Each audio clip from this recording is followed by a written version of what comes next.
بسم الله الرحمن الرحيم الحمد لله رب العالمين والصلاة والسلام على رسول الله صلى الله عليه وعلى آله وصحبه وسلم تسليما مزيدا أما بعد فسلام الله عليكم ورحمته وبركاته إن شاء الله تعالى زاري من ملكته سورة الكافرون هنا باسلفنا درس سورة النصر انت ملكة النبر زاري ደግሞ የአላህ Subhanahu Wa Ta'ala ፍቃድ ከሆነ ሱረቱል ካፊሩን እንዴት ይቀራል የሚለውን የምንመለከት ይሆናል።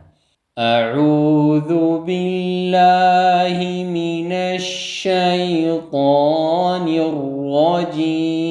الرجيم بسم الله الرحمن الرحيم قل يا أيها الكافرون لا أعبد ما تعبدون ولا أنتم عابدون ما أعبد ولا أنا عابد ما عبدتم ولا أنتم عابدون ما أعبد لكم دينكم ولي دين مرحبا قل سنل قافن نافرالن لام دات نتربن نتأنككالن قل يا أيها يا مدالة جائز المنفصل من نارقوالن أمست حركة كفلقنا رات حركة كفلقنا دمو ولت حركة مساب انشلالن عندك قراراتشن فتنة هونيتا مالن قل يا أيها يا شدن بدن بالناتب قال أيها قل يا أيها الكافرون أيها كها ودلم سكون هيدن እንደምን መለከተው እዚህ ጋር ሀ ፈትሐ አለ ከዛ በኋላ ግን አሊፍ ስኩን አለ አሊፍ ስኩን ለምን አላነበብነው ከተባለ ባሳለፈው ደርስ እንደተነጋገርነው ሁለት ስኩኖች ከመጡ የመጀመሪያው ስኩን ፊደል የመሳቢያ ፊደል ከሆነ እሱን ውድቅ አድርገን እንሄዳለን ተባብለን ነበር እንደምን መለከተው እዚህ ጋር አሊፍ ስኩን አለ ከዛ በኋላ ላም ስኩን አለ ሁለት ስኩኖች ተገናኙብን ስንመለከተው የመጀመሪያው ስኩን ፊደል የመሳቢያ ፊደል ነው በቀላሉ ምን እናደርጋለን የመሳቢያ ፊደል ከሆነ መሳቢያውን ጥልና ከሀ ፊደል ቀጥታ ወደ ላም ስኩን እንሻገራለን ማለት ነው قل يا أيها هل بلن هاون أنسب قل يا أيها ما نلم قل يا سام قل لام تككلين دمس النهض على تعلم قل يا أيها الكافرون ككاف بوالا ألف صغيرة له لا تحرك أنسب ولا كذا رافدل يوفرال آفران انسبوال كافرون لا أعبد زيم مد الجائز المنفصل لا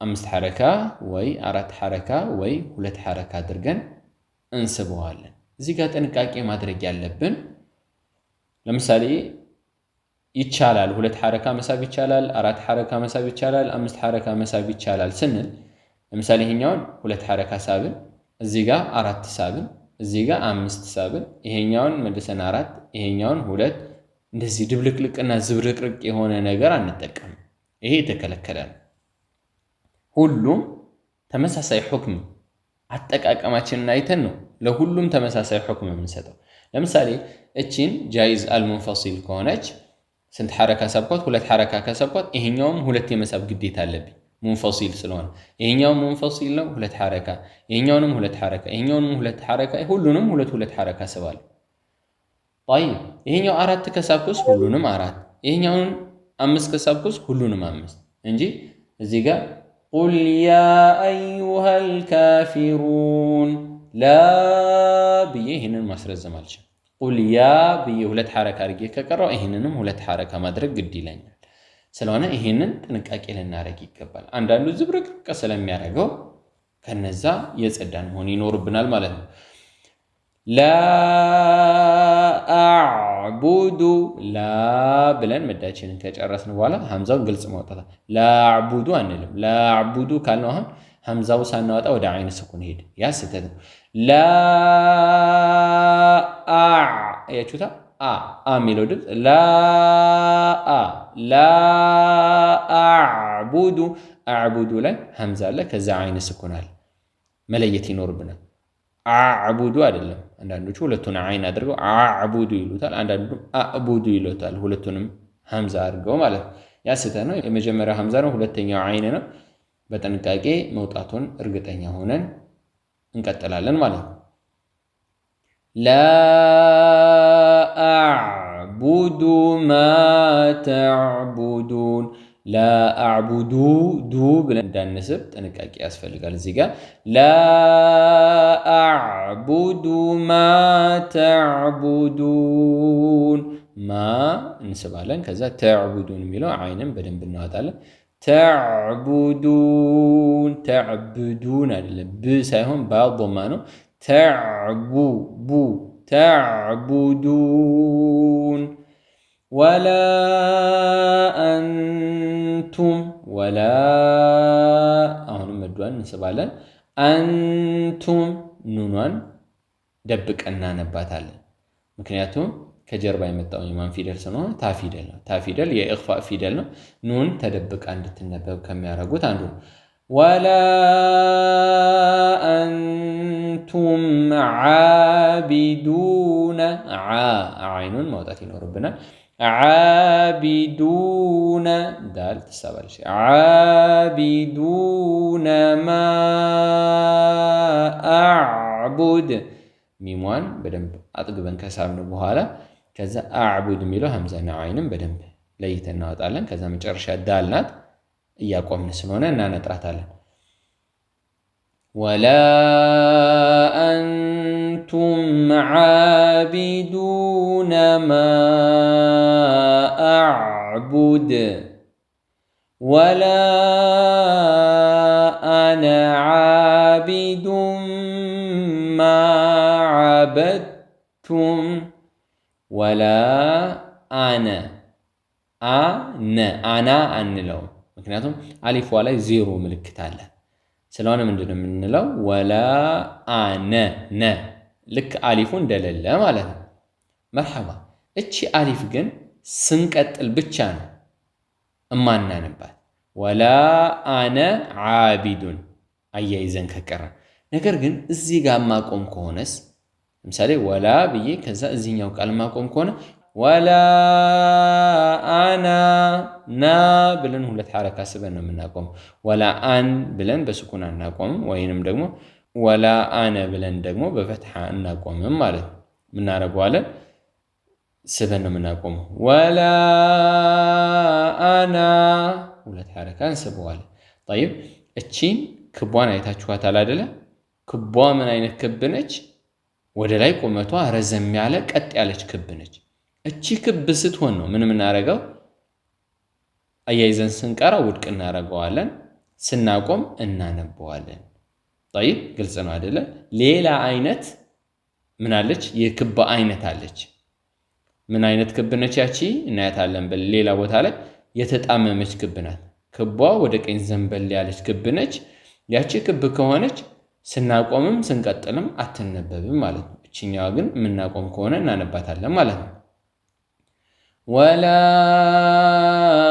አነ ዓቢዱን ዓቢዱን እንዳንል ኑን ፈትሐ። ወላ አነ ዓቢዱን አይኑን ስባለ ከዛ ዳል ላይ ተንዊን አለ። ከተንዊን በኋላ ሚም ፊደል መጥቷል። ሚም ደግሞ የኢድጋም ፊደል ተንዊን ውስጥ ያለውን ን የሚለውን ድምፅ ጨፍልቀን እናነበዋለን ማለት ነው። እዚህ ጋር ወላ አነ ዓቢዱም አያችሁ ዓቢዱም ማ ከዛ ጉናውን ካጠገብኩ በኋላ ሚም ፈትሐና አሊፍ እናነባለን ማለት ወላ አነ ዓቢዱም ማ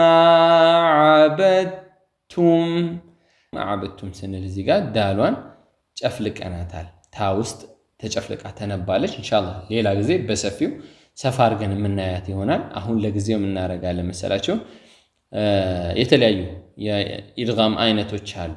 እዚህ ጋር አሁን ኢድጋም ነው ብለናል አይደለ? የነዚህ ኢድጋምና የነዚህ ኢድጋም የተለያዩ ናቸው። ኢንሻአላህ በሰፊው እናያቸዋለን። አሁን እዚህ ጋር የምናደርጋለን ቀጥታ ዳሏን ታ ውስጥ ጨፍልቀን እናነባታለን። ማዓበቱም ዓበቱም ዳሏን ልክ እንዳልተጻፈች እንዘላታለን። ለምንድነው ይሄ የተፈጠረው? ዳልና ታ ፊደል መውጫ ቦታቸው አንድ ነው። ሁለት የተለያዩ ፊደላቶች መውጫ ቦታቸው አንድ ከሆነና የመጀመሪያው ፊደል ስኩን ሁለተኛው ደግሞ ሐረካ ያለው ከሆነ ስኩን ፊደሉን እንጨፈልቋል። ማዓበቱም በዚህ መልኩ እናነበዋለን ኢንሻአላህ። ወላ አንቱም ስንል ኑን አለ። ከኑን በኋላ ማን ነው? ታ ነው። የኢኽፋ ፊደል ነው። ልክ እንደዚህ ነው እናረጋዋለን። ደብቀን እናነባታለን ማለት ነው። ከዛ ዓቢዱነ ስንል አይን መሳብ ያለው እንስባለን ማለት ነው። ዓቢዱነ ብለን ባን እንዳንስብ። ወላ አንቱም ዓቢዱነ ማ አዕቡድ የሚለው ሀምዛና አይን እንለያለን። ከዛ ደግሞ ዳሉ እናነጥራለን። ማ አዕቡድ ለኩም ብለን ላመሳብ የለብንም። ለኩም ዲኑኩም አንል ዳል መሳብ ያለ እንስባታል። ለኩም ዲኑኩም ኑን ላይ ትኩረት ያስፈልግ። ዲን እያሉ ብዙ ሰዎች ይቀሯታል። ያስተት ነው። ዲንኩም ሳይሆን ዲኑኩም ለኩም ዲኑኩም ወሊየዲን ወል ሳይሆን ለሉሊ ከስራ ወሊየዲን ሳይሆን ወሊየ። እነዚህ ሶስት ፊደላቶች ግልጽ መውጣታቸውን እርግጠኛ መሆን አለብን።